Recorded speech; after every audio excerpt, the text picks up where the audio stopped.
Assalamualaikum warahmatullahi wabarakatuh. Kembali lagi bersama saya Muhammad Tantomi Asrori, calon guru penggerak Angkatan 9. Pada kesempatan ini akan menampilkan aksi nyata modul 1.4 budaya positif.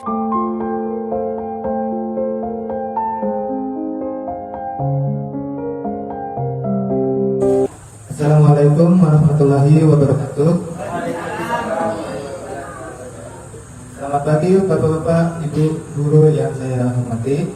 Terima kasih sudah mau hadir di kegiatan kita pagi ini, yaitu berbagi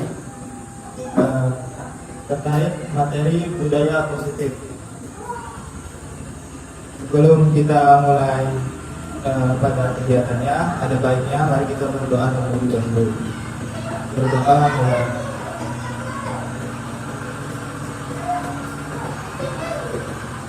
Berdoa selesai.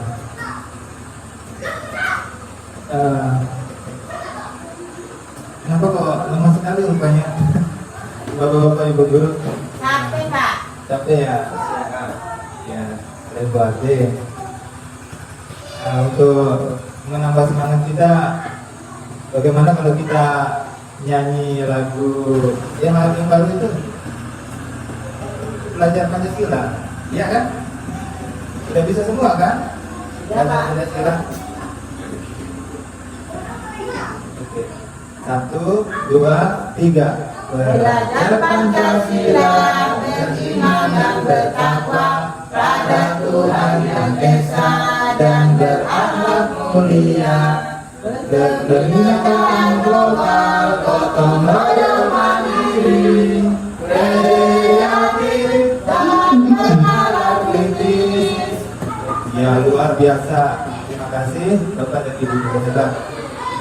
Baiklah, saya hari ini hadir di sini untuk memaparkan modul 1.4 budaya positif.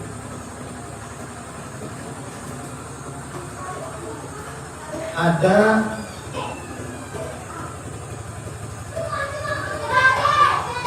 7 materi yang akan saya paparkan pada kegiatan kali ini.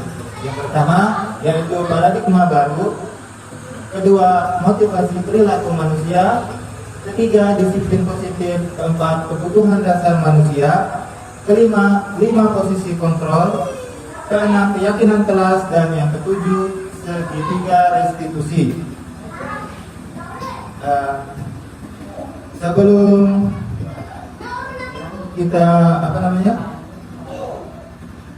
masuk ke dalam materi, saya mau tanya dulu nih sesuai judulnya. Kira-kira Bapak dan Ibu guru ada yang tahu apa itu budaya positif? Budaya positif itu perilaku yang mengarah ke hal-hal yang lebih baik. Perilaku yang mengarah ke hal-hal ya, Pak. Jadi budaya positif, apa itu budaya positif? Budaya positif adalah nilai-nilai ataupun keyakinan-keyakinan dan kebiasaan di sekolah yang berpihak pada murid, yang dapat berkembang menjadi pribadi yang kritis, penuh rasa hormat dan penuh rasa tanggung jawab. Jadi budaya positif itu adalah keyakinan yang dihadirkan oleh guru dan warga sekolah untuk membentuk pribadi murid yang kritis, penuh rasa hormat dan penuh rasa tanggung jawab. Itulah budaya positif. Kemudian bagaimana cara guru atau warga sekolah untuk menerapkan budaya positif di sekolah? Ada yang tahu? Tidak ada. Sudah ada Pak Guru. Baiklah, kalau begitu, bagaimana cara kita menerapkan budaya positif? Budaya positif tersebut dapat kita jalankan dengan menerapkan konsep-konsep inti seperti disiplin positif, memahami motivasi perilaku manusia yang berkaitan dengan hukuman dan penghargaan, posisi kontrol seorang guru, pembuat keyakinan sekolah atau kelas, dan penerapan segitiga restitusi dalam penyelesaian masalah yang dihadapi oleh murid. Jadi inilah poin-poin yang harus dihadirkan di sekolah untuk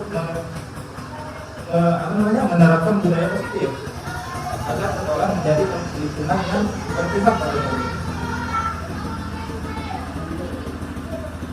Selanjutnya, motivasi perilaku manusia. Menurut Kamus Besar Bahasa Indonesia, motivasi adalah dorongan yang timbul pada diri seseorang untuk melakukan sesuatu dengan tujuan tertentu. Jadi motivasi itu adalah sebuah keinginan yang timbul yang didasarkan oleh tujuan tertentu.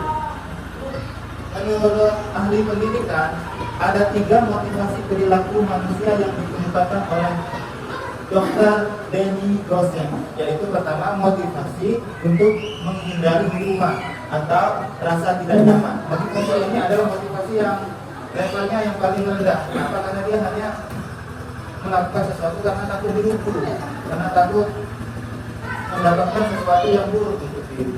Jadi motivasi ini sifatnya dari luar, eksternal. Jadi kalau motivasi ini muncul karena ada rasa takut yang timbul dari orang lain. Dan tandanya adalah munculnya pertanyaan di dalam hati. Apa yang akan terjadi jika saya tidak melakukannya? Hukuman apa yang akan saya dapat? Seperti itu. Kemudian motivasi yang berikutnya adalah motivasi untuk mendapatkan imbalan atau penghargaan dari orang lain.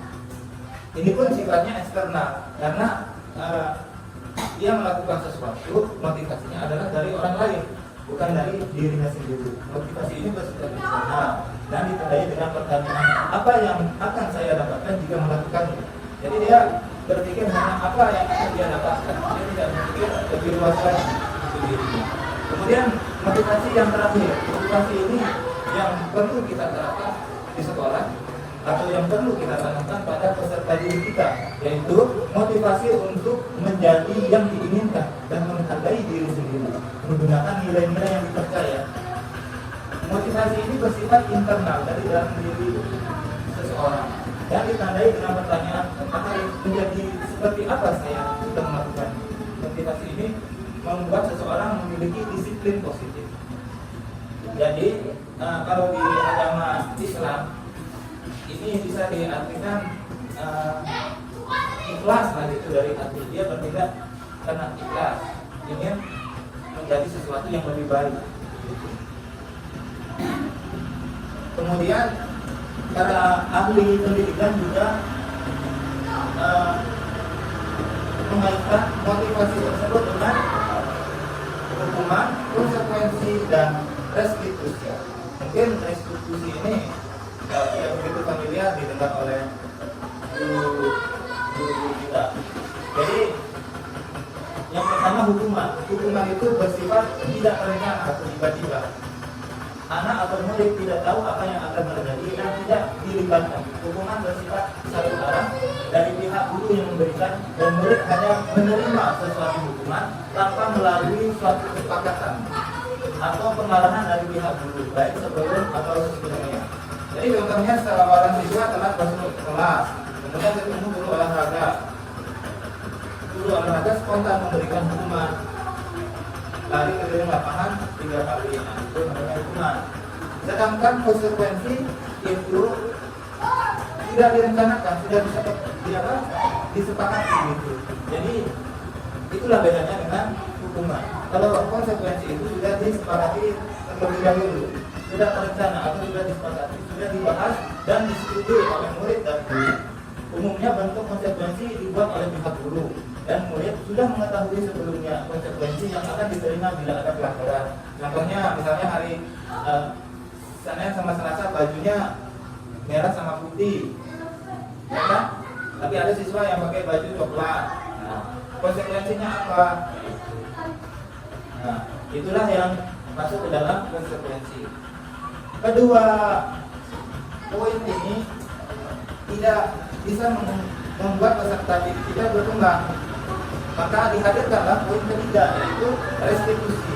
Restitusi ini adalah proses menciptakan kondisi bagi murid untuk kesalahan mereka, sehingga mereka bisa kembali pada kelompok mereka dengan karakter yang lebih kuat. Restitusi juga merupakan proses kolaboratif mengajarkan murid untuk mencari solusi untuk masalah mereka dan membantu murid berpikir tentang orang seperti apa yang mereka inginkan dan bagaimana mereka harus memperlakukan orang lain.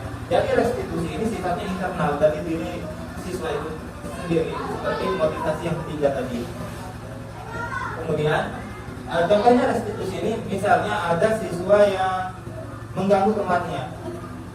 Nah, jadi dipanggillah siswa itu, kemudian diajarlah berkolaborasi, tanya jawab, kemudian kita bimbing dia dengan menggunakan pertanyaan, sehingga dia bisa menemukan sendiri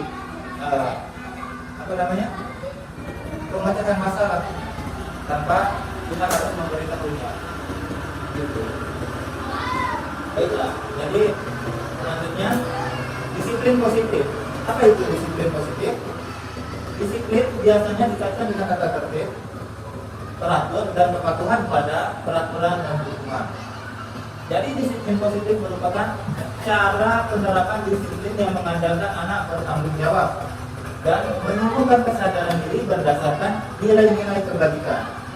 Disiplin positif lebih ke arah disiplin diri yang dapat mengontrol diri dari dalam melakukan segala tindakan sehingga membuat murid memahami dan menyadari sesuatu berdasarkan motivasi internal, bukan akibat paksaan, ujian, ataupun hukuman. Jadi disiplin positif ini hadir karena adanya motivasi internal, bukan karena ada motivasi eksternal, berupa hukuman, ujian, ataupun penghargaan. Baiklah, kita ke materi berikutnya, yaitu kebutuhan dasar manusia. William Glasser, seorang psikiater dari Amerika Serikat, mengatakan bahwa seluruh tindakan manusia memiliki tujuan tertentu, yaitu memenuhi kebutuhan dasar. Seseorang pergi ke pasar, seseorang pergi ke sekolah, pasti karena dia ingin memenuhi kebutuhan dasar. William Glasser membagi kebutuhan dasar manusia menjadi 5 bagian, yaitu bertahan hidup, merasa diterima, kebebasan, kesenangan, dan penguasaan. Bertahan hidup contohnya seperti makan, minum, tempat tinggal, dan rasa aman. Kemudian merasa diterima, itu contohnya seperti di lingkungan keluarga, diterima oleh keluarganya, mendapatkan kasih sayang, dan di lingkungan teman sehobinya atau teman yang lainnya. Kemudian kebebasan, jadi dia seorang siswa diberikan pilihan atau kesempatan untuk memilih secara bebas apa yang dia inginkan sesuai dengan kebutuhan yang ada pada dirinya. Kemudian kesenangan, semua orang pasti butuh kesenangan. Tanpa kesenangan semuanya pasti akan terasa berat. Kemudian penguasaan ini kebutuhan. Kenapa penguasaan masuk ke dalam kebutuhan dasar?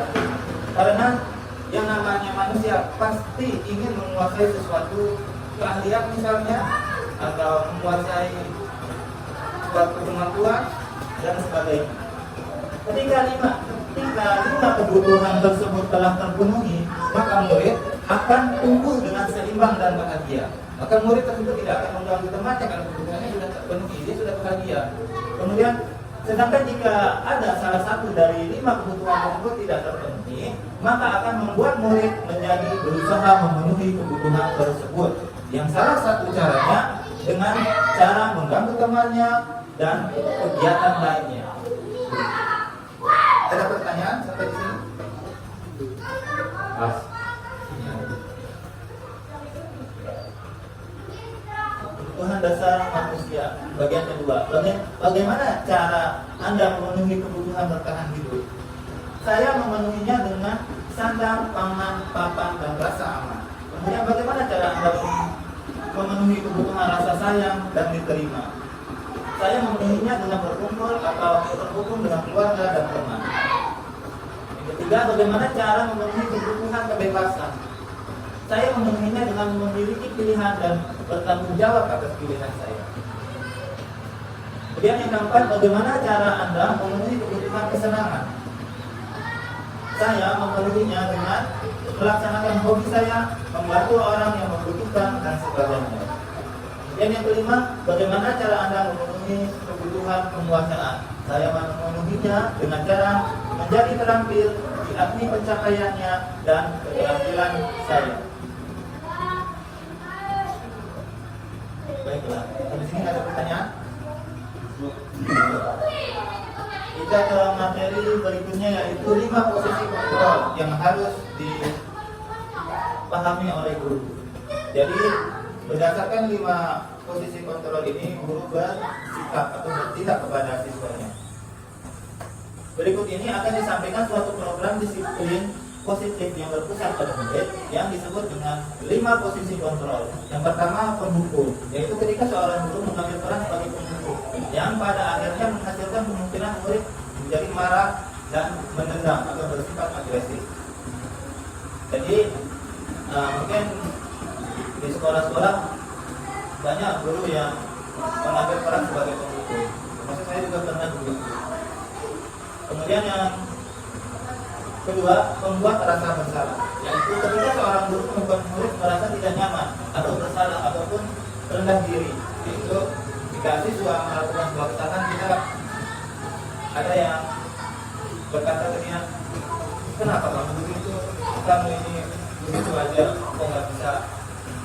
Nah, itu merendahkan diri siswa tersebut tidak bisa berkembang karena dia tidak menghargai dirinya sendiri. Kemudian yang ketiga yaitu teman. Posisi guru sebagai teman ada segi positifnya, ada segi negatifnya. Yaitu posisi guru sebagai teman, ketika seorang guru memposisikan diri sebagai teman bagi murid, tapi tetap mengontrol murid secara persuasif atau secara lembut, sehingga murid menjadi merasa senang dan akrab dengan guru, tapi murid akan menjadi terlalu bergantung kepada guru, karena seseorang itu tidak akan berat rasanya untuk meminta bantuan kepada temannya. Begitu. Kemudian yang keempat, memantau, yaitu ketika guru mengawasi murid berdasarkan peraturan dan konsekuensi yang telah disepakati. Jadi guru hanya memantau, melihat, menandai mana siswa yang berbuat salah berdasarkan kesepakatan yang sudah dibuat oleh sekolah.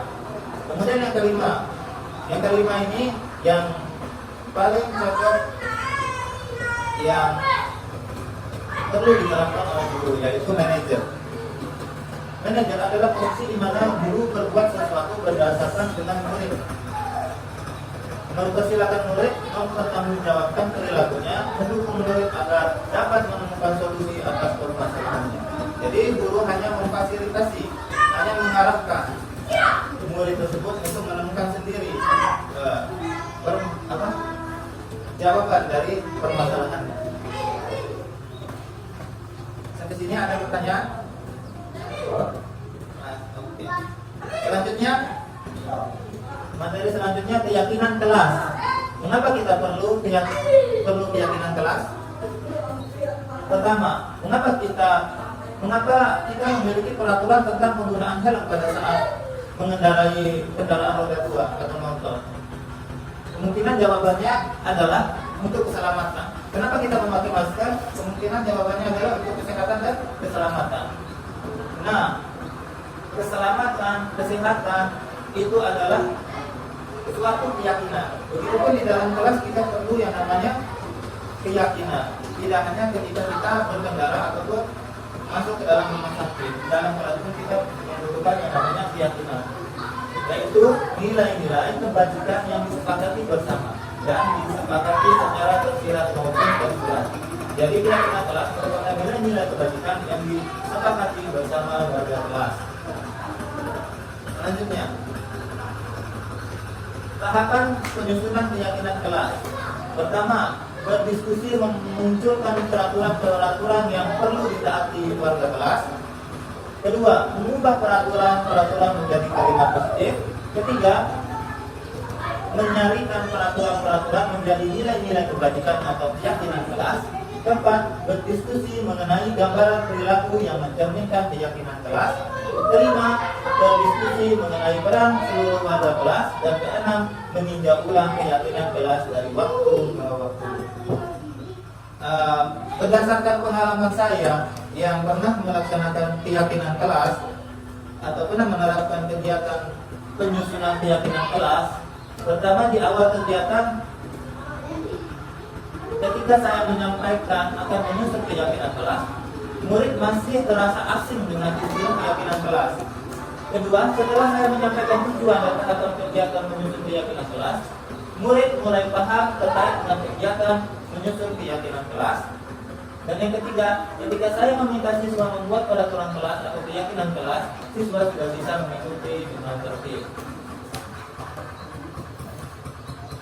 Selanjutnya, ada pertanyaan?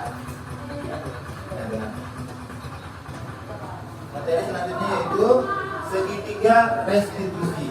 Ini adalah sebuah metode atau cara bagi guru untuk menyelesaikan masalah yang dihadapi oleh siswa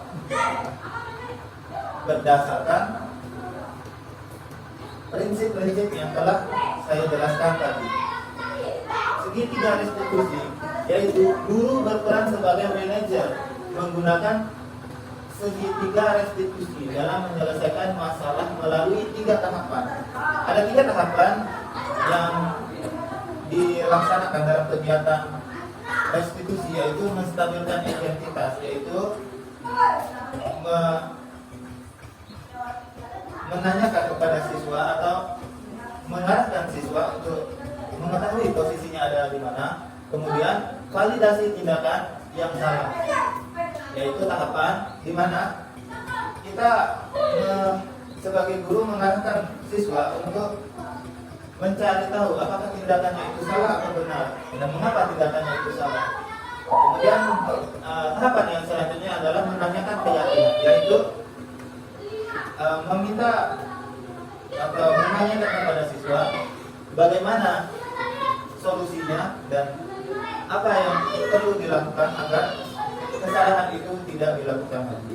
Jadi dengan adanya metode restitusi ini, kita tidak perlu memberikan hukuman, tidak perlu memberikan hadiah ataupun memberikan konsekuensi yang terlalu sering. Bisa kita minimalkan. Tujuan dari kegiatan restitusi ini adalah menghasilkan murid yang mandiri dan bertanggung jawab. Jadi siswa dilatih untuk bisa menyelesaikan masalahnya sendiri, agar ketika dia sudah dewasa nanti dia bisa menyelesaikan masalahnya sendiri, tidak bergantung kepada orang lain. Saya ada pengalaman terkait kegiatan restitusi dalam bentuk video. Warahmatullahi wabarakatuh. Kembali lagi bersama saya Muhammad Tantomi Asrori. Kali ini saya akan memaparkan restitusi.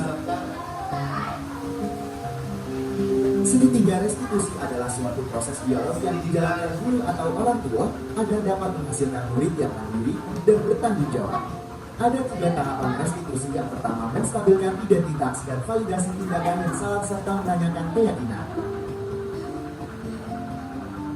Kasus pertama, Lilis tidak terima jawabannya, selalu dicontek oleh temannya.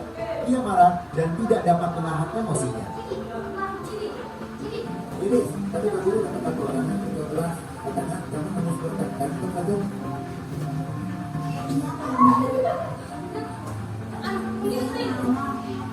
kenapa dengan barang itu?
apa yang sudah dilanggar?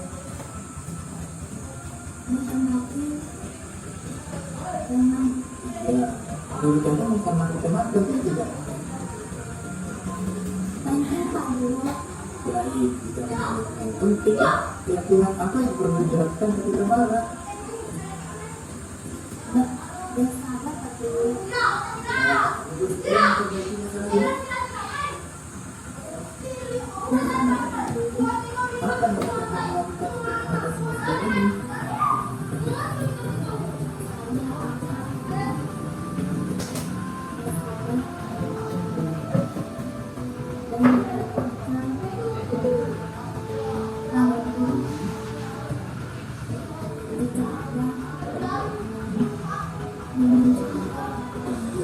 Tepat sekali dilakukan.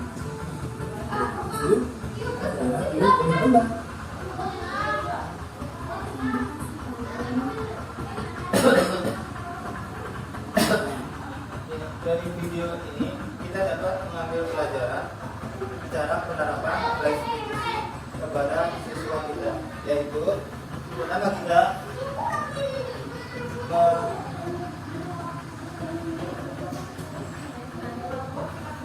menstabilkan identitas siswa tersebut, kemudian memvalidasi tindakan yang salah dan menanyakan keyakinan terkait kesepakatan yang telah kita buat bersama siswa tersebut. Jadi budaya positif bisa terwujud di sekolah jika kita melaksanakan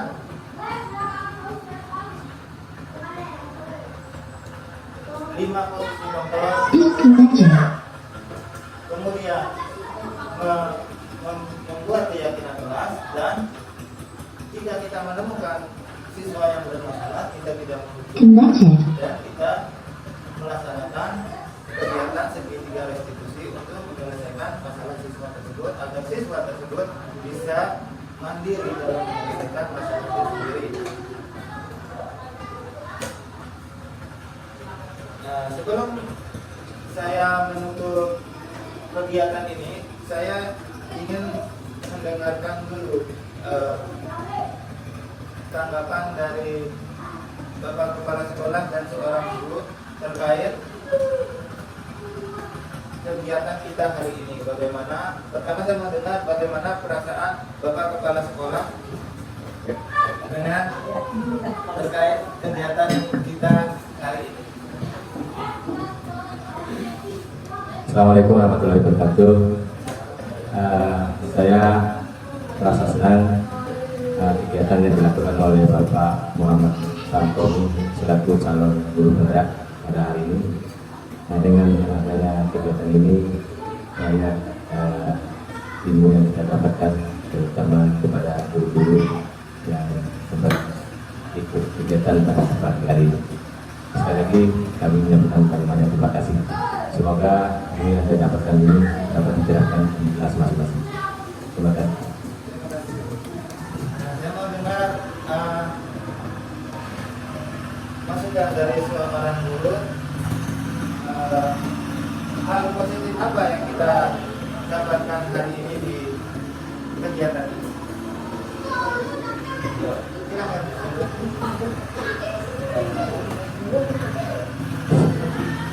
Ya, Assalamualaikum warahmatullahi wabarakatuh. Alhamdulillah, ternyata sekarang kita telah mendapatkan satu pengalaman yang baru. Ternyata di dalam menangani siswa yang melakukan suatu pelanggaran, tidak semestinya kita memberikan hukuman. Namun ada tindakan-tindakan lain yang dapat kita berikan kepada murid itu, yang dengan cara memberikan tindakan yang positif. Oleh sebab itu kami merasa berterima kasih sekali dengan adanya kegiatan ini, dapat membuka wawasan kami lagi untuk lebih sigap lagi di dalam menanggapi persoalan-persoalan yang kita hadapi dengan murid kita. Mungkin itu saja yang dapat saya sampaikan. Wassalamualaikum. Terima kasih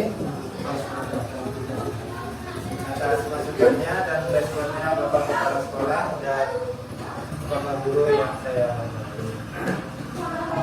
kita berdoa. Mari kita berdoa. Berdoa mulai.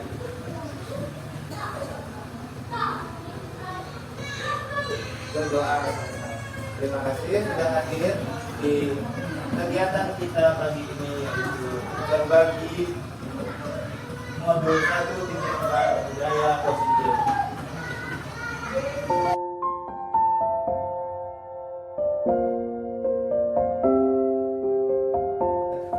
Baiklah anak-anak, tadi Pak Guru sudah menjelaskan tahapan untuk membuat kesepakatan kelas. Dan Pak Guru juga sudah menjelaskan pengertian dari kesepakatan kelas dan pengertian dari keyakinan kelas. Sekarang Pak Guru ingin kalian menuliskan peraturan kelas yang ingin kalian hadirkan di dalam kelas kita ke dalam stick note ini. Oke, setuju? Setuju.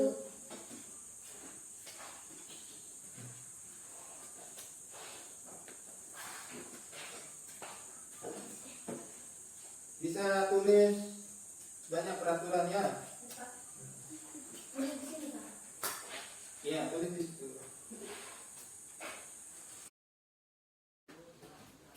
Baiklah anak-anak, sudah selesai menulis? Ya. Jika kalian sudah selesai menulis peraturan kelas yang kalian inginkan, sekarang silakan tempelkan stick note yang sudah kalian tuliskan peraturan kelas di papan. Ayo, maju.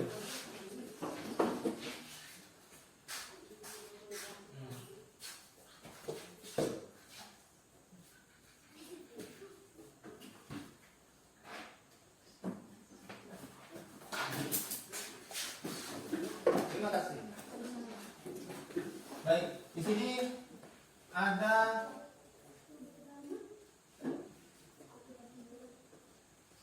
1, 2, 3, 4, 5, 6. Ada 6 peraturan kelas yang sudah kalian tuliskan.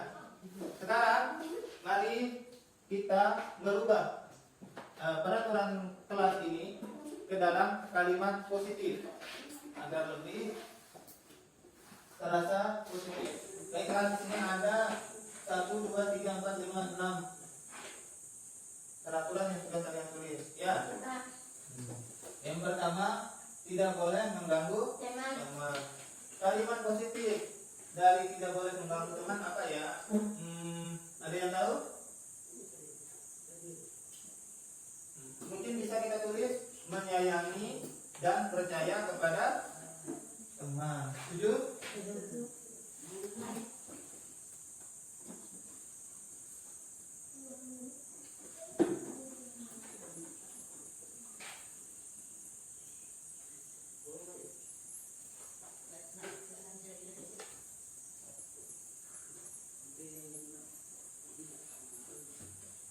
Kemudian selanjutnya, tidak boleh datang terlambat. Kalimat positifnya? Tidak boleh. Kalimat positifnya disiplin. Di sekolah. Setuju? Setuju.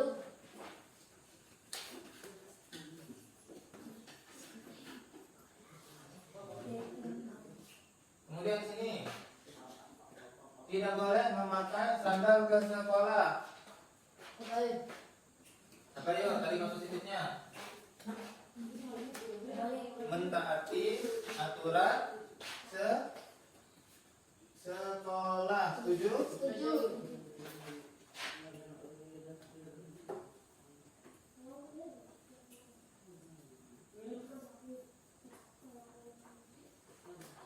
Kemudian tidak boleh menggunakan barang milik orang lain seperti pulpennya, bukunya teman, tidak boleh kita gunakan tanpa kalimat positifnya apa ya?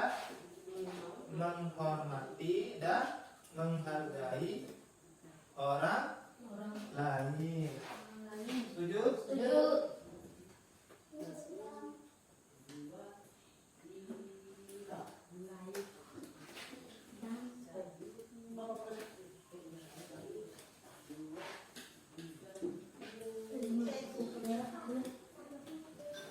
Kemudian peraturan selanjutnya, tidak boleh terlambat mengerjakan tugas dan tidak boleh mencontek.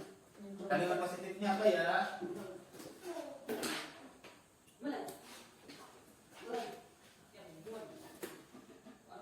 Aktif Aktivitas dan dan rajin rajin belajar mengerjakan. tugas. Iya, pintar. Setuju? Setuju.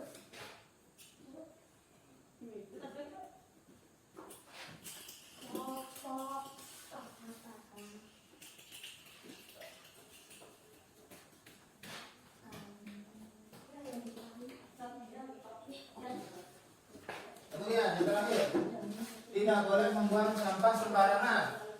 Apa ya kalimat positifnya? Ada yang tahu? Peraturan yang terakhir, tidak boleh membuang sampah sembarangan. Kalimat positifnya apa ya? Ada yang tahu? Harus bersih. Ya, harus bersih supaya bersih. Bagaimana supaya bersih? Tidak boleh membuang sampah sembarangan. Nah, kalimat positifnya menjaga lingkungan. Iya, pintar. Setuju? Setuju.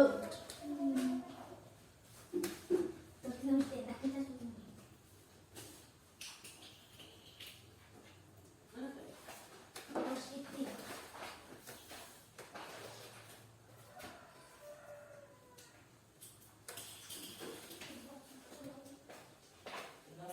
Baiklah, anak-anak. Inilah kalimat positif yang akan kita jalankan di dalam kelas kita. Kita harus taat dan bertanggung jawab untuk menjalankan kesepakatan kelas yang sudah kita sepakati. Apa aja kesepakatan kelas yang sudah kita sepakati? Yaitu menyayangi dan percaya kepada disiplin, mentaati aturan sekolah, menghormati dan menghargai orang lain, aktif dan rajin mengerjakan tugas, menjaga lingkungan. Iya. Nah, sekarang